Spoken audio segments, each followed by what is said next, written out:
Hey folks, I'm here with Tyler White, T-Jack Survival, and we're going to discuss the knife that I used on the show alone.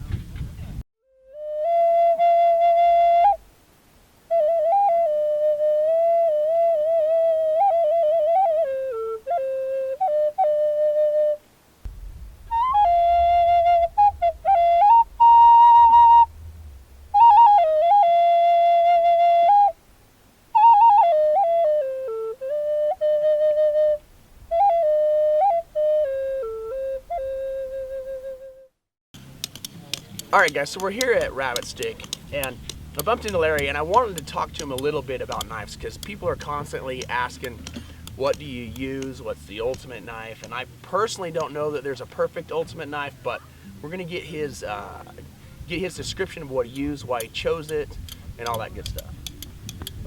Well, what I chose is the LT Wright Genesis, and this knife, I've used this knife for quite a bit before I went out, and for me, this is the perfect bushcraft knife. It may not be the perfect survival knife, it's not the perfect game processing knife, but as far as bushcraft, general woodworking projects, and still capable of doing the other tasks like game processing, things like that, I found this knife, and I do find this knife to be just about the perfect knife, perfect bushcraft knife for me. So I know what bushcraft knives are, or bushcraft is, and you know what it is, but I know I'm going to get questions. So how would we define bushcraft? What exactly is that? Bushcraft is, these things kind of overlap a little bit, but it's got a little bit of survival into it, it's got a little bit of wilderness living into it, it's got a little bit of just plain fun camping type stuff in it, and mostly a lot of woodworking and fire prepping type things, because fire is huge. That was really the main task that we were doing when we were out there with our knives. I mean, we definitely did a lot of other things as well, but feather sticking, just the overall blade length is conducive to making woodworking projects. It's not overly big for a survival type knife. Just, you know, you can whittle up a, you know, different things were like tripods or just shelters, notches for shelters, Just notches make for all the stuff you need. just bow drill notches, just everything. So this is going to excel at bushcraft, but how does it do at skinning? I know that, like I said earlier, I don't think there's a perfect knife for everything. It's kind of like the Subaru Baja. Is it a car? Is it a truck? Right. It doesn't really do one thing well because it does everything. So if this is going to excel at bushcraft, how does it handle when it comes to skinning and all the other stuff? Well, I haven't had to use it to skin a deer with, but I have used other knives, obviously quite a bit, and I can tell it doesn't have a lot of belly. The belly is the curve from approximately right here up into the tip of the blade. Mm-hmm. In a skinning knife, you want a lot of belly there. It's just a lot of cutting surface so that you can... So basically the angle right here, right? Right. Okay. And when I talk about it, you're right, it probably is right here, but when I talk about it, it's right up in here, because that's so the arc portion. The arc portion, that's where you use it the most to skin your animal with. And with the rounded edge right there, you get a lot of cutting surface that you can kind of move the knife around and detach the skin from the game animal. But for what I have used it for is processing fish a lot with. And this tip here, you're able to get into the vent of the fish quite easily, and then cut up and gut it. And then also just, it's kind of shaped, not really, but I mean kind of shaped like a fillet knife. So it did work really good as a fillet knife as well. Very good. So what did you primarily eat with that? I mean, was it mostly fish? Mostly fish. The shellfish that I ate a lot of shellfish, did not really need any knife work, so to speak. Pop them open. Right, and then mice. Okay.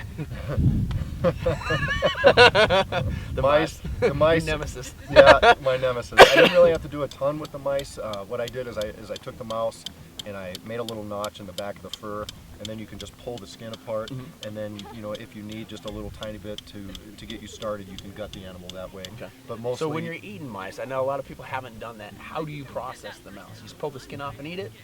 I pulled the skin off and I gutted it, and then I cut the head off, and then I cut the tail off. Okay. So I was just left with basically a miniature little deer. Mini snack. Yeah, mini snack.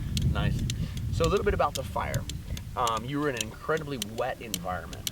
What fire technique did you primarily use? And what can you suggest people to learn so that when they get into a wet environment like that, like what's the takeaway from that? How to be successful with a fire? Well, in order to be successful with a fire, you need to understand the fire principles, and it may seem pretty obvious. You know, you need heat, you need oxygen, you need fuel, but really, you need to explore all aspects of fire. You need to explore a ferro rod spark. You need to do a coal. You need to do a low-grade spark, like from flint and steel. You need to grasp all of these different methods of making fire in order to be well-versed in all of them, because the theories kind of overlap. And if you can get a fire from a coal, from a small coal, then you know you're going to be able to make a fire. You know. Okay.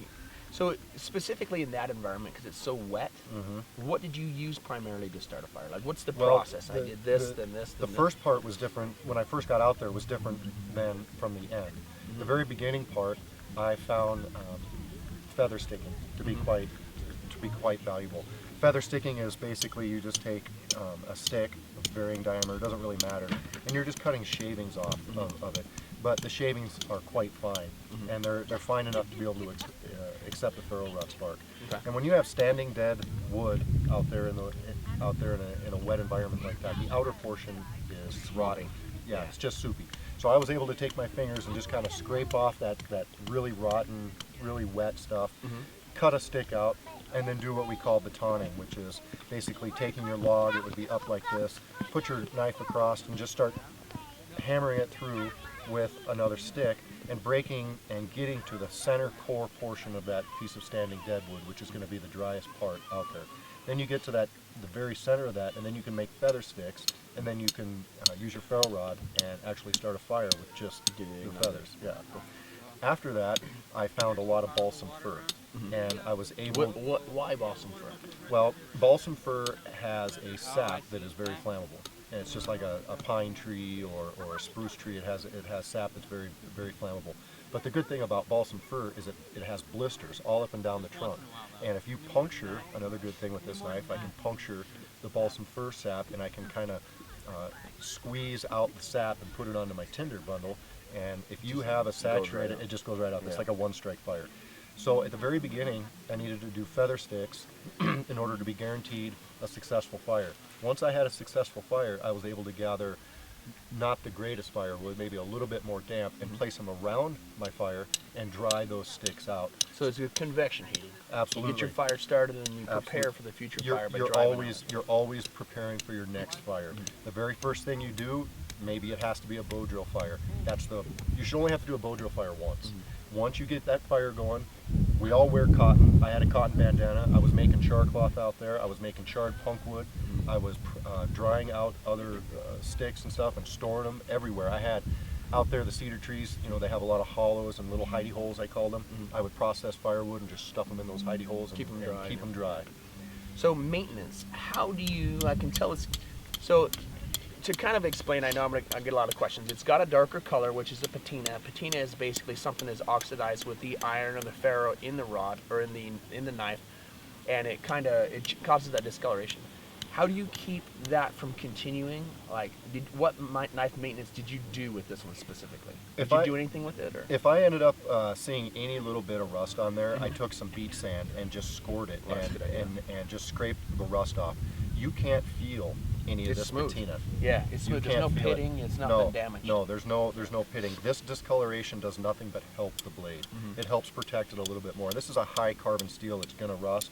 High carbon steel is way better than stainless in my opinion because the edge is much easier to maintain. More flexibility. More flexibility. There's a lot of different things to it. But anyway, this discoloration doesn't hurt at all. But if I were to feel little rough spots or little pittings or something, I would want to get that out of there with some sort of an abrasive substance. Kill it before it starts making a cavity. Basically. So what I did is I just made sure I kept it dry every night.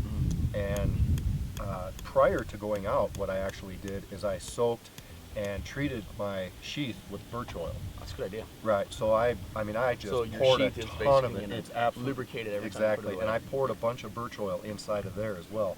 So like you notice, there was a bunch of, every time I put it in there, there's going to be leather pieces or stuff, and so it almost kind of coats the blade as I put it in there. And as far as sharpening, All I needed to do with this was strap it with my belt. Okay. I just kept it every night. I stropped it. For people, I get this question too. Stropping is basically you've got something like leather, and as you scrape it, it polishes it down. It doesn't quite remove steel, but it just kind of refines the tip on a regular basis. Yeah, because every time you use your knife, it doesn't necessarily wear away at the edge. It does a little bit, but also it will deform the edge. So you will have these little microscopic rolls or microscopic bends in one certain direction.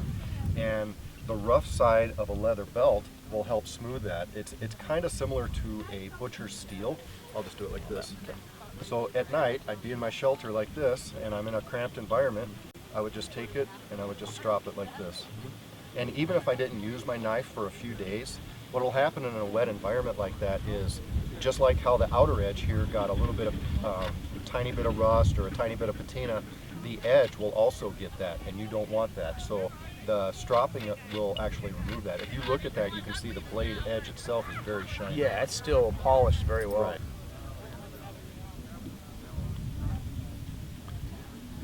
So I have an LT Wright GNS that I love, which is very much like this Genesis.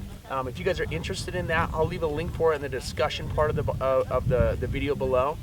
And if you haven't already subscribed to Larry Roberts' channel, go over and subscribe. I'm going to leave a link to his channel down in the discussion box as well. All right, man. All right. Thank you for the video. You bet. If this has been valuable to you, hit the subscribe button. And thank you for watching TJX Survival.